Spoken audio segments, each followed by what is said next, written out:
Yo, what's up mga kaibigan? Nali na tayo magkwentuhan. Oo, tamang nabasa nyo. Shoe-in o may reserbang pwesto na si LeBron James sa Team USA para sa Olympics na gaganapin sa Amerika sa taong 2028. By that time, si LeBron ay 44 years old na mga kaibigan.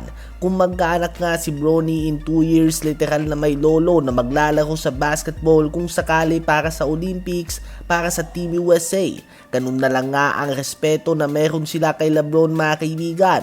Sa bansa na umaapaw ang talento ay kahit hindi na mag-tryout si LeBron o kaya naman kahit na magkaroon pa siya ng decline sa susunod na 2 taon, may nakareserba pa din nga na pwesto para sa kanya. Subalit andun nga yung dilema kay LeBron dahil perfect ending na nga kung sakali ng Olympic career niya yung 2024 Olympics. Napakaganda na nga ng ending na yun. Muntik pa sila matalo ng Serbia subalit historic comeback nga ang ginawa nila.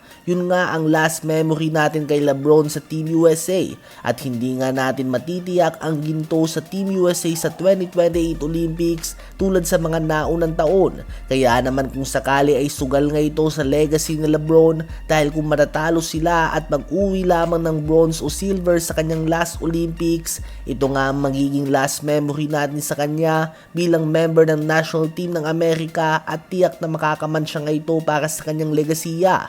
Kumbaga sa boxing ay nag-retire na siyang kampiyon. Kayo ba mga kaibigan, sa palagay nyo ba ay dapat pang maglaro si LeBron sa 2028 Summer Olympics o masyado ng maganda ang naging ending ng kanyang international career noong 2024 para bumalik pa siya ulit para sa Team USA? Habang si Karl Anthony Towns man mga kaibigan kahit na naging malaking parte siya ng championship run ng New York Knicks, hindi inaasahan na bibigyan siya ng team na ito ng full 4 years, 272 million max contract extension tulad ng inaasahan.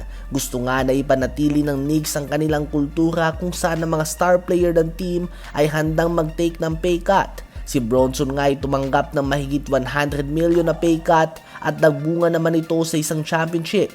Dahil nga sa pay cut na ito ay nakakuha sila ng mga solid role players. Mga role players na naging malaking tulong noong playoffs tulad nila Jordan Clarkson, Landry Shamet, Jose Alvarado, Mitchell Robinson at iba pa. Subalit hindi nga lahat tulad ni Bronson at sa ngayon ay hindi pa natin tiyak kung gugustuhin ba ni Towns sa mag-take ng pay cut upang magkampiyon ulit. Dahil yun nga ang punto dito, nag-take nga ng pay cut ang mga players dahil nais silang magkampiyon. Subalit ang iba nga matapos na magkampiyon ay pera ng hinahabol at hindi mo naman sila masisisi dito.